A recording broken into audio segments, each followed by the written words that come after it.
देखते हैं भाववाच्य। भाववाच्य में आप देखेंगे इसमें राम के द्वारा पढ़ा गया, राम के द्वारा पढ़ा गया, राम के द्वारा पढ़ा गया। यहाँ पर भी आपको देखेंगे यहाँ कर्ता है और कर्म नहीं है, क्रिया है। इसमें भी मैं बताई थी नियम में, इसमें नियम में लगता है तृतीय, तीसरा कर्म नहीं है, क्रिया प्रथमा हो जाएगा। तो इसमें हम देखेंगे कि विभक्ति जो है तृतीय विभक्ति रहेगा और क्रिया नहीं है, कर्म नहीं है तो क्रिया है, तो क्रिया जो है प्रथमा विभक्ति रहेगा। तो इसमें देखेंगे रामेण, रामेण गम्यत, रामेण पठ्यते, रामेण पठ्यते, ये क्या हो जाएगा? भाववाच्य हो जाएगा।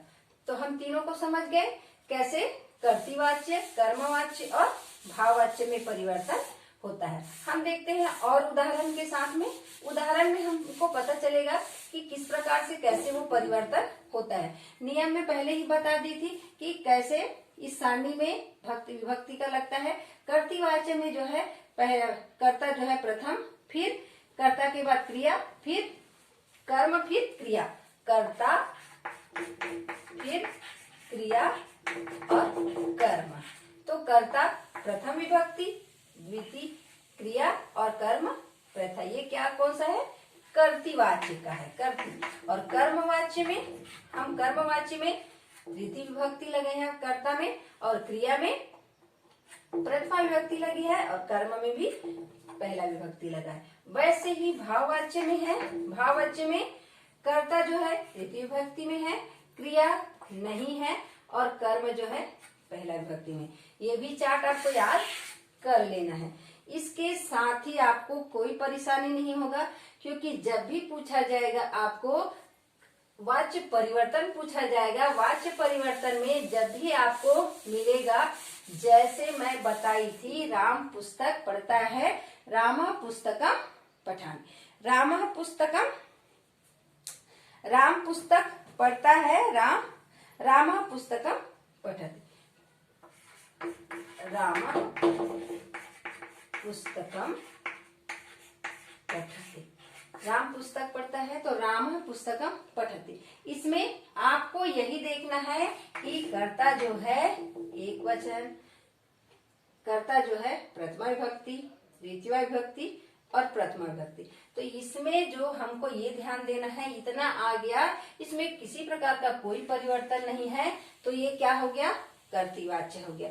आपको यही देखकर पहचान लेना है कि ये क्या है, इसमें कोई परिवर्तन नहीं हुआ है, तो ये कर्तृवाच्य है। और जहां पर हम देखेंगे रामेण पुस्तकम पठ्यते लिखा है, ये तृतीया में परिवर्तन हो गया है और आत्मनेपद में बन गया है, रामेण तृतीया में। और ये जो है सिंपल नहीं है, इसमें विभक्ति पहला लगा, इसमें भी लगा है, परंतु ये आत्मनेपद में है, तो इसको देखकर ही हमको समझ में आ जाना चाहिए कि ये क्या है?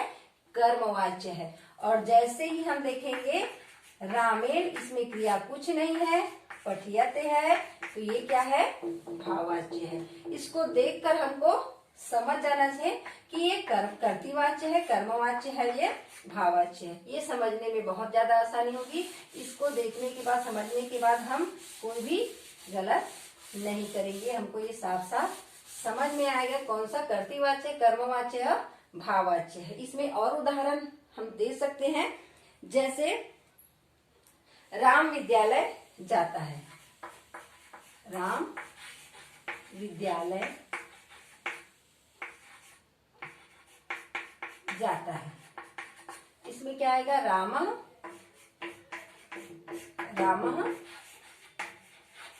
विद्यालयम गच्छ, गम जाना का गम गच्छति, क्या आ जाएगा? गच्छति। राम कहाँ जाता है? विद्यालय जाता है। अब उसके बाद राम के द्वारा विद्यालय जाया गया, तो इसमें क्या लिखेंगे? रामेण विद्यालयम गम्यते। क्या जाएगा? गम्यते। तो राम के द्वारा विद्यालय जाया गया। अब देखते हैं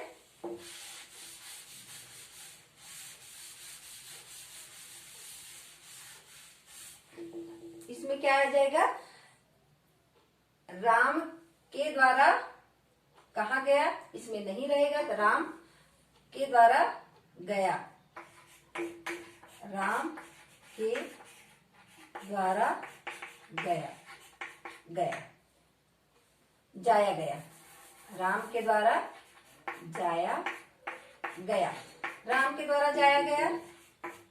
रामेण गम्यते। रामेण गम्यते, इसमें से हमको समझ में आ जाएगा ये भाववाच्य है। भाववाच्य है। तो ये समझने के लिए बहुत ज्यादा आसान है। अगर आपको समझ में नहीं आता तो कभी भी आप पूछ सकते हैं इसको। वैसे ही बालक जाता है, बालक के द्वारा, बालक विद्यालय जाता है, बालकः विद्यालयम गच्छति। बालक के द्वारा जाया जाता है, उसमें भी बालक विद्यालय जाता है। इसको लिखेंगे बालकः विद्यालयम क्या है?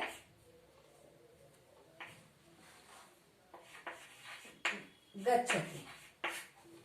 अब देखते हैं बालक के द्वारा विद्यालय जाया गया, तो उसमें लिखेंगे बालकेन विद्यालयम गम्यते। अब बालक के द्वारा जाया गया, भाववाच्य में क्या आएगा? बालक के द्वारा जाया गया, तो बालकेन गम्यते। इसमें क्रिया नहीं है, वही भाववाच्य। देखेंगे दोनों का एक ही रहेगा, भाववाच्य और कर्मवाच्य एक ही रहेगा। इसमें क्रिया नहीं है, इसमें क्रिया रहेगा। इसमें जो है कर्मवाच्य में क्रिया है, इसमें क्रिया नहीं है। बस इतना ही अंतर है।